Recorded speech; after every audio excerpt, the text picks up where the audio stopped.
আসসালামু আলাইকুম সবাইকে। আশা করছি যে যেখানে আছেন আল্লাহর রহমতে ভালো আছেন এবং সুস্থ আছেন। আজকে আমি আপনাদেরকে জিভে পানি এনে দেওয়ার মতো অসম্ভব মজার একটা ভর্তার রেসিপি করে দেখাবো।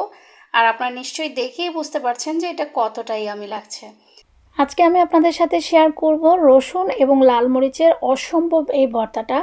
আর যেহেতু লাল মরিচ অনেক বেশি ঝাল হয়, তাই আমি চেষ্টা করেছি কিভাবে ঝাল কমিয়ে ভর্তাটা তৈরি করা যায়। আপনারা পুরো রেসিপিটা দেখলেই বুঝতে পারবেন। আর আমি যেভাবে ভর্তাটা তৈরি করেছি, আপনারা যদি একইভাবে ভর্তাটা তৈরি করেন তাহলে বুঝতে পারবেন এটা খেতে কিন্তু অসম্ভব মজা হবে আর ঝালটা থাকবে কম।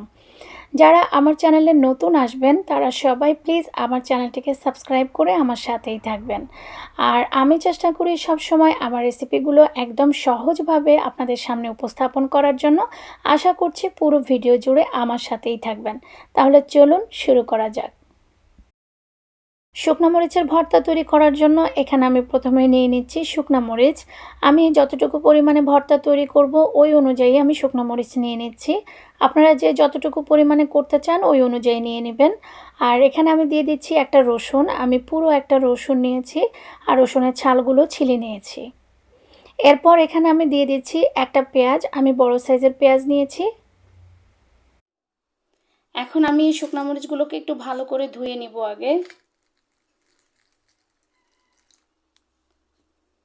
আপনারা চাইলে কিন্তু 4-5 মিনিটের মতো একটু ভিজিয়ে রাখতে পারেন, কিন্তু আমি ভিজিয়ে রাখবো না, যেহেতু এগুলোকে আমি পানিতে দিয়ে হালকা সিদ্ধ করে নেব, সেজন্য ভিজিয়ে না রাখলেও চলবে। তো এগুলোকে আমি একটু ভালো করে এভাবে ধুয়ে নিচ্ছি। এখানে চুলায় একটা পাতিলের মধ্যে আমি 1 কাপ পানি দিয়ে এর মধ্যে শুকনো মরিচ আর রসুনগুলো দিয়ে সিদ্ধ করে নিচ্ছি। এটা সিদ্ধ করতে আমার 5 থেকে 6 মিনিটের মতো সময় লাগবে। পানি যখন কিছুটা শুকিয়ে আসবে তখন আমি এখানে দিয়ে দিব একটা পেঁয়াজ। আমি এভাবে করে কেটে নিয়েছি। আপনারা চাইলে চিকন চিকন করেও কেটে নিতে পারেন। আমি এভাবে করে কেটে নিয়েছি।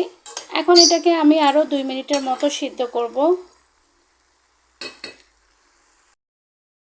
তো এই যে দেখুন, এগুলো কিন্তু পানি শুকিয়ে গিয়েছে। এর থেকে একদম বেশি শুকনা শুকনা আমি করব না, একটু হালকা পানি পানি থাকবে, এই জন্য এর থেকে আর বেশি শুকাবো না। তো এখন আমি চুলাটাকে বন্ধ করে দিয়ে এই মরিচগুলোকে একটু ঠান্ডা করে নিচ্ছি। এই মরিচগুলো কিন্তু একদম সুন্দর ঠান্ডা হয়ে গিয়েছে। এখানে আমি একটা ব্লেন্ডার নিয়েছি আর এর মধ্যে এখন মরিচগুলোকে আমি দিয়ে দিচ্ছি।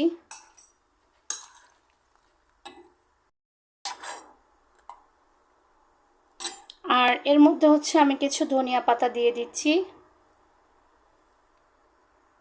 শুকনো মরিচগুলোকে আমি ব্লেন্ডারের মধ্যে পেস্ট করে নিয়েছি। এই যে দেখুন, খুব সুন্দরভাবে কিন্তু পেস্ট হয়েছে। এখন আপনারা চাইলে কিন্তু এই ভর্তার মধ্যে একটু সামান্য পরিমাণে সরিষার তেল দিয়ে এইভাবেই ভর্তাটা খেতে পারেন, কিন্তু আমি যেভাবে করি সেটাই আজকে আপনাদের সাথে শেয়ার করছি। আর এইভাবে আপনারা করে দেখবেন, খেতে কিন্তু খুব বেশি ভালো লাগে। এখানে একটা পাতিলের মধ্যে আমি 2 টেবিল চামচ পরিমাণে সরিষার তেল দিয়ে এর মধ্যে মরিচের পেস্ট দিয়ে দিলাম। আর এখন আমি এটাকে 2 থেকে 3 মিনিটের মতো চুলায় এইভাবে একটু নেড়ে চেড়ে নিব। খুব একটা বেশি শুকানো যাবে না, তাহলে কিন্তু খেতে ভালো লাগবে না। আমি যেভাবে করছি আপনারা এইভাবেই করার চেষ্টা করবেন। ভর্তাটা কিন্তু একদম রেডি। এখন আমি চুলাটাকে বন্ধ করে দিব আর এই ভর্তাটাকে ঠান্ডা করে নিব এবং আমি এই ভর্তাকে গরম গরম ভাতের সাথে পরিবেশন করব। তৈরি হয়ে গেল জিভে পানি এনে দেওয়ার মতো স্পাইসি লাল মরিচের ভর্তা। আপনারা নিশ্চয়ই দেখে বুঝতে পেরেছেন যে কতটা সহজেই ভর্তা তৈরি করা যায়। আর বিশেষ করে যারা ঝাল পছন্দ করেন তারা তো এই ভর্তাটা অবশ্যই মিস করবেন না। আসলে অনেক সময় দেখা গেছে যে তরকারি দিয়ে ভাত খেতে ভালো লাগে না, সেটা মাছ হোক বা মাংস হোক বা অন্য কোনো তরকারি হোক, তখন কিন্তু চাইলে আমরা এই ধরনের ভর্তাটা বানিয়ে নিতে পারবো। আপনি শুধু শুধু চাইলে ভাতের সাথে ওই ভর্তাটা খেতে পারেন, অথবা যে কোনো তরকারির সাথে নিয়েও খেতে পারবেন। এই ভর্তাটা এতটাই ইয়ামি হয় যে 1 প্লেট ভাত এমনিতেই খেয়ে নেওয়া যায়। আর গরম ভাতের সাথে যদি এই ভর্তাটা হয় তাহলে তার কোনো কথাই নেই। যারা আমার মতো ভর্তা অনেক বেশি পছন্দ করেন তারা কিন্তু এই রেসিপিটি ট্রাই করতে একদমই ভুলবেন না। অবশ্যই কিন্তু একবার হলেও ট্রাই করে দেখবেন। আর এই ধরনের সুন্দর সুন্দর রেসিপি পেতে আমার চ্যানেলের সাথেই থাকুন। আজকের মতো আমি বিদায় নিচ্ছি। নেক্সট কোনো রেসিপিতে আরও ভালো কোনো রেসিপি নিয়ে আপনাদের সামনে হাজির হব। সে পর্যন্ত আল্লাহ হাফেজ।